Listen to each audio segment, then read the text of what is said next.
Bike costing rod வாங்கி நாங்கள் வந்துட்டு டே 1 வந்து ப்ராக்டிஸ் பண்ணோம். இப்போ வந்து டே 2 வந்து வந்திருக்கோம் ப்ராக்டிஸ் பண்ணுறதுக்கு. ஸோ இன்றைக்கி வந்து எல்லாமே பர்ஃபெக்டாக எடுத்துகிட்டு வந்திருக்கோம். மீன் பிடிச்சா போட்டு போகிறதுக்கு அந்த வலைப்பை எல்லாமே எடுத்து வந்திருக்கோம். ஸோ நைட்டு வந்து ஏகப்பட்ட வீடியோஸ் பார்த்தேன், எப்படி வந்து கேஸ்டிங் பண்ணணும், என்னென்ன அட்ஜஸ்ட்மெண்ட் பண்ணணும், இந்த பைக் கேஸ்டிங் ராடில் வந்து என்னென்ன ட்ரிக்ஸ்லாம் இருக்குது, எப்படி வந்து அதை நூல் வந்து சிக்காமல் போகிறது அப்படிங்கிறது வந்து ஏகப்பட்ட வீடியோ பார்த்தேன். பயங்கரமான டெக்னிக் இருக்குங்க இதில். நம்ம வந்து நினைக்கிற மாதிரி சும்மா தூக்கி வீசினா மீன் மாட்டோம் அப்படிங்கிறதுலாம் கிடையாது. ஒவ்வொரு அட்ஜஸ்ட்மெண்ட்டும் ஒவ்வொரு விதமான இருக்குது. நம்ம வாங்குகிற ராடை பொறுத்து இருக்குது. அந்த அதுக்கு தேவையான இந்த ரீல் வந்து அதாவது இந்த த்ரெட் இருக்குது இல்லையா, இந்த த்ரெட்லேயே வந்துட்டு 4x 8x இருக்குது. அதில் நிறையா எம்எம் இருக்குது. அதெல்லாம் மண்புழுவாக என்னடா கேஸ்வா. ஸோ அந்த மாதிரி எக்கச்சக்கமான விஷயம் இருக்கிறதுலாம் வந்துட்டு நம்ம கொஞ்சம் கொஞ்சமாக தான் கற்றுக்க முடியும். ஸோ டே 2 ஏர்லி மார்னிங்கே வந்திருக்கோம். நம்ம வந்து அதை இனிமேல் தான் ப்ராக்டிஸ் பண்ணணும். நம்ம கார்த்தினை பின்னாடி வந்துட்டுருக்காரு. கேஸை வந்துட்டு இப்போது கேஸ்டிங் நம்பர் 10 போட்டிருக்கான். இப்போ தான் அவனும் நேற்று அவனோட நான் தான் அதிகம் ப்ராக்டிஸ் பண்ணேன். அதனால் இன்றைக்கி எனக்கு பர்ஃபெக்டாக வந்துருச்சு. 25 கேஸ்டிங் பண்ணியும் எனக்கு ஒரு தடவை கூட சிக்கல் இல்லை. ஆனால் மீன் மாட்டில் இப்போது கேஷ் வந்து இப்போ 10வது தடவை பண்ணிகிட்டு இருக்கான். பட் நேற்று அவன் ரொம்ப நேரம் இதில் வந்து டைம் ஸ்பெண்ட் பண்ணதுனால அவன் இன்னும் கொஞ்சம் ஸ்ட்ரகிளாக இருக்கிறான். இன்றைக்கி ஆனால் எனக்கு காலையிலே கொஞ்சம் ஒரு 4 இதுக்கு தான் வந்துச்சு. அதுக்கப்புறம் பார்த்திங்கன்னா எல்லாம் பர்ஃபெக்டாக வந்துருச்சு. ஆனால் மீன் கடிச்சிருந்தால் இன்னும் நல்லா இருந்திருக்கும். டே பை டே அப்படியே வந்து இங்கே இது பண்ணிக்க வேண்டியதான். ஸோ இப்போ கொஞ்ச நேரம் கேஷ் வந்து ப்ராக்டிஸ் பண்ணி கொடுத்துட்டேன். எனக்கு கை வலிக்குது, நேற்று ரொம்ப நேரம் அடிச்சுக்கிட்டே இருந்து இப்போயும் வந்து போட்டுகிட்டே இருக்கிறதுனால கொஞ்சம் டயர்டாகிடுச்சின்னு சொல்லி அவன்கிட்ட கொடுத்துட்டேன். ஸோ பார்க்கலாம், இன்றைக்கி போகிறதுக்குள்ளே இதில் ஒரு மீனாச்சும் பிடிச்சி இது பண்ணி பார்க்கணும். ப்ளஸ் இப்போ வந்து நாங்கள் யூஸ் பண்ணுற ராடு போடாத இப்போ நாங்கள் யூஸ் பண்ணுற ராடு வந்து பார்த்திங்கன்னா பைக் கேஸ்டிங் ரீலு. இது வந்து பார்த்திங்கன்னா டே 2 வந்து ப்ராக்டிஸ் பண்ணுறோம். டே 1 வந்து ரொம்ப கஷ்டப்பட்டுட்டோம். டே 2 வந்து ஒரு 10 மினிட்ஸ்க்குள்ளேயே வந்து ஒரு 5 மினிட்ஸ்க்குள்ளேயே நாங்கள் வந்து ஈஸியாக ப்ராக்டிஸ் பண்ணி லேர்ன் பண்ணிட்டோம். ஸோ எங்களுடைய செட்டப் வந்து நான் சொல்கிறேன் பார்த்துக்கோங்க. ஆக்சுவலாக இந்த வந்து பிரேக்கர் இருக்குது பார்த்திங்களா, பிரேக்கர் வந்து பைக் கேஸ்டிங்கில் பிரேக்கர் வந்து பார்த்திங்கன்னா ஃபஸ்ட்டு வந்து நேற்றும் இன்றைக்கி மார்னிங்கும் வந்து பார்த்திங்கன்னா 5-6 வச்சுருந்தேன். சரியாக இதாகலை. த்ரோ அடிக்கும் கேஸ்டிங் பண்ணும்போது இதெல்லாம் சிக்கு வந்துடுது.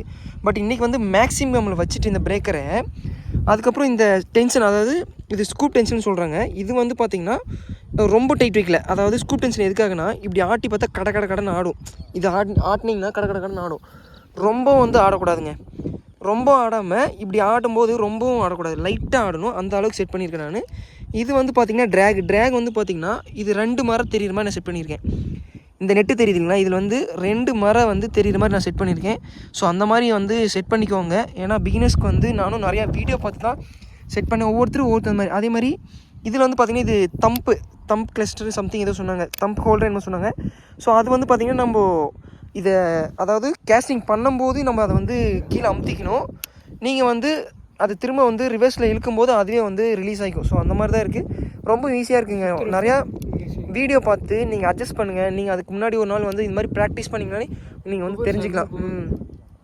ஸோ நாங்கள் வந்து பார்த்திங்கன்னா ஃப்ராக் வந்து 12 கிராம் ஃப்ராக் வந்து யூஸ் பண்ணுறோம். ராடு வந்து பார்த்திங்கன்னா 6 ஃபீட் ராடு. ஸோ இதுதான் எங்களுடைய செட்டப்பு. நாங்கள் இன்னும் ஒரு மீன் கூட பிடிக்கல. பட் ஆனால் கரெக்டாக கேஸ்டிங் பண்ண கற்றுக்கிட்டோம். போட்டு கேஸ்வா. அதே மாதிரி ஃபஸ்ட் டைமில் என்ன பண்ணுவோம்னா இந்த மாதிரி ஷோல்டருக்கு பின்னாடி விட்டு வேகமாக அடிப்பாங்க. நாங்கள் வந்து அந்த மாதிரி தான் தவறு பண்ண. நேரத்தில் வந்து அப்படி தான் அடிச்சுட்டே இருந்தோம். பார்த்தீங்களா, கரெக்டாக போய் விழுது. அவ்வளோ தூரம் போய் விழுதுங்களா, தெரியுதா? கரெக்டாக விழுது. நேற்றுலாம் வந்து கேஸை வந்து இவத்துக்குள்ளே போட்டுக்குவான். அதான் போட்டு கடிக்கும். ஸோ இந்த மாதிரி தாங்க, ரொம்ப ஈஸி தான். ஒரு நாள் வாங்கி நீங்களாக ப்ராக்டிஸ் பண்ணுங்கள். கண்ணா பின்னான்னு போடுங்க. அதுக்கப்புறம் அடுத்த நாள் கற்றுங்க. ஏன்னா நேற்று வீடியோ எடுத்து டே 1 போட்டு யூடியூப்பில் போடுவோம் பாருங்கள். அதுலலாம் நூல் சிக்கு விழுந்து அறுத்து எடுத்து அந்த மாதிரிலாம் பண்ணிட்டோம். பட் இன்றைக்கி வந்து எனக்கு வந்து இன்னும் ஒருத்தர் கூட அந்த சிக்கு உழுவில் அந்தளவுக்கு ப்ராக்டிஸ் பண்ணியிருக்கோம். ஸோ நார்மலாக அப்படி தூக்குறீங்க, அடிக்கிறீங்க, அவ்வளோதான். பார்த்தீங்களா, இது கொஞ்சம் தப்பாக போட்டான். ஏன்னா இவன் கொஞ்சம் இன்னும் கொஞ்சம் லேர்னிங் ஸ்டேஜில் தான் இருக்குது. அதனால் கொஞ்சம் சிக்கு விழுவுது. இந்த மாதிரி சிக்கு விழுந்தால் கொஞ்சம் கரெக்டாக பார்த்து எடுக்கணும். இல்லைன்னா வந்து நேற்று அறுத்து எடுக்கிற அளவுக்கு போயிடும். இப்போ வந்து பார்த்திங்கன்னா இதோ அந்த சைடு வந்து போட்டுட்ருந்தோம். மீனே அடிக்கலை எதுவுமே. அதனால் ஸோ இப்போ வந்து இந்த பக்கம் வந்துருக்கோம். இங்கே வந்து போடுவோம், வளைச்சி எல்லா பக்கமும் போடுவோம். பார்க்கல நீ மீனை பிடிப்போமா இல்லை வந்து பொழுதுனிக்கும் இப்படியே வந்து வேஸ்ட் பண்ணிட்டு போமா என்னங்கிறது தெரில. இங்கெல்லாம் வலையை போட்டு தான் உழப்பி வச்சுருக்கானுங்க கேஸ்வா. இங்கே தான் இது பார்த்துட்டு போகலாங்கண்ணா. 8:30 மணி 10 மணி வரல நான் கேஸ்டிங் பண்ணேன். ஒரு 250 கேஸ்டிங் பண்ணியிருப்பேன். முடியல, அது மாதிரி சலிச்சு இந்த மீன் பிடிச்சானுங்கிற வெறியில் பண்ணேன். மாட்டவே இல்லை. இதுக்கு மேலே என்னால் முடியாத சாமி. அப்படியே லெஃப்ட் ஹேண்ட் அந்த ரிட்ரீவ் பண்ணி பண்ணி பண்ணி அப்படியே எனக்கு இதாகி போச்சு கை. அதனால் இப்போ கேஷ் வந்து கொடுத்துட்டேன். போட்டு அருமைடா கேஷ்வா. தெரிஞ்சுக்கோ இதுதான் நேக்கு. எப்படி போகுது என்னங்கிறது அப்படியே அந்த நேக்கு தெரிஞ்சுக்கோ. பாருங்கள் அங்கே போட்டிருக்கான். அவ்வளோதான். இனிமேல் பொழுது வரைக்கும் வந்து அடிக்கணும். அடிக்கான். நான் வந்து ரெஸ்ட் எடுக்க போகிறேன். மீன் கடிக்கலைங்க. நேற்று சாயந்தரம் வந்து நல்லா விளையாண்டுச்சு மீன். ஆனால் இன்றைக்கி வந்து விளையாடல மீன். எதுவுமே மேய மாட்டேங்குது. கார்த்தினா அங்கே போகலாங்களா? கார்த்தினா அங்கே போகலாங்களா? மீன் இப்போல்லாம் அங்கே போயிடுச்சு. அங்கே தான் விளையாடுது பாருங்க. அங்கே போகலாங்களா? போகலாங்களா? சரி ஓகே. ஒரு காலையிலேருந்து நானும் ஒன்று சேர்ந்து ஒரு 300+ கேஸ்டிங் பண்ணியாச்சு. ஒரு மீன் கூட மாட்டல.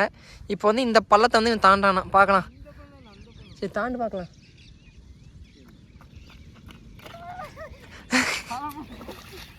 தாண்ட வேண்டியதாண்டா. அதே தாங்கண்ணா. அப்படி தாங்கண்ணா போடுங்க. கற்றுக்கிட்டீங்க போடுங்க. அது தானே அது கரையாக இருந்துச்சு. காலையிலேருந்து கிட்டத்தட்ட ஒரு 300 கேஸ்டிங் மேலே பண்ணிடுவோம். மாட்டிக்கிச்சிங்க. எனக்கு ஸ்ட்ரைக் ஆகிடுச்சிங்க. ஸ்ட்ரைக் ஆகிடுச்சு. இழுங்க அடிங்க. அப்பா எனக்கு ஐயோ சாமி எவ்வளோ சந்தோஷம். ஐயோ சொல்ல முடியல அந்த சந்தோஷத்தை. அடிச்சு ஸ்ட்ரைக் ஆகிடுச்சுங்க. அப்பா சாமி ஐயோ காலையிலேருந்து அப்பா அந்த புல்லு நல்லா குக் ஆகிருக்கீங்களா? நல்லா என்ன துள்ளி தண்ணிக்குள்ள வந்து இந்த கூட வாங்க.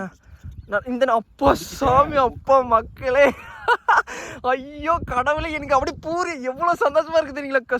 உண்மையால சொல்கிறேன். நீங்கள் வந்து அண்ணா வலிக்கு அந்த உள்ள விட்டு பிடிச்சிங்க. காலையில் 8 மணிக்கு வந்தேங்க. இப்போ தான் மொதல் ஸ்ட்ரைக்கு. ஆக்சுவலாக பிளேஸ் வந்து மாற்றலான்னு சொன்னேன். இங்கேருந்து அங்கே போகலான்னு சொன்னேன். அண்ணன் தான் இல்லை வேண்டாம் போடு அப்படின்னு சொன்னார். இருங்க நான் பை எடுத்து இருந்துட்டுங்க. பையில சோத்துக்கலாம். அப்பா ஐயோ அப்படி இருக்குது எனக்கு.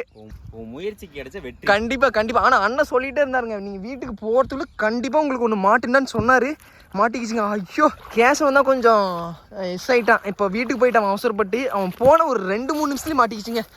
அப்பா அவன் தான் பிரச்சனை.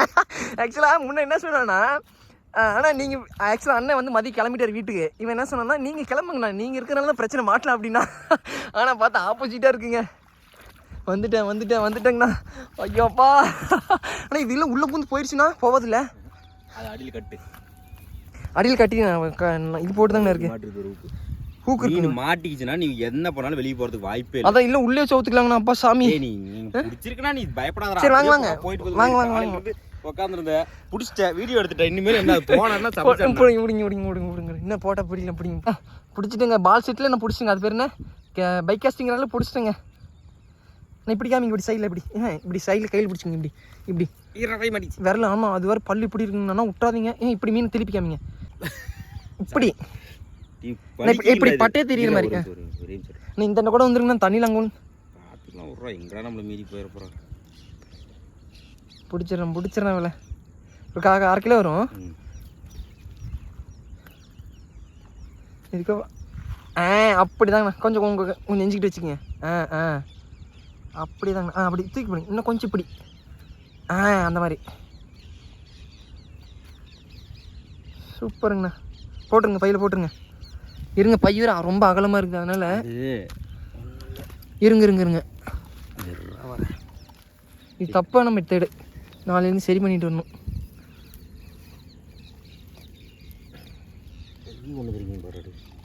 அதுதாங்கண்ணா தப்பு பண்ணிட்டேங்கண்ணா. அது அவுத்துணுங்கண்ணா.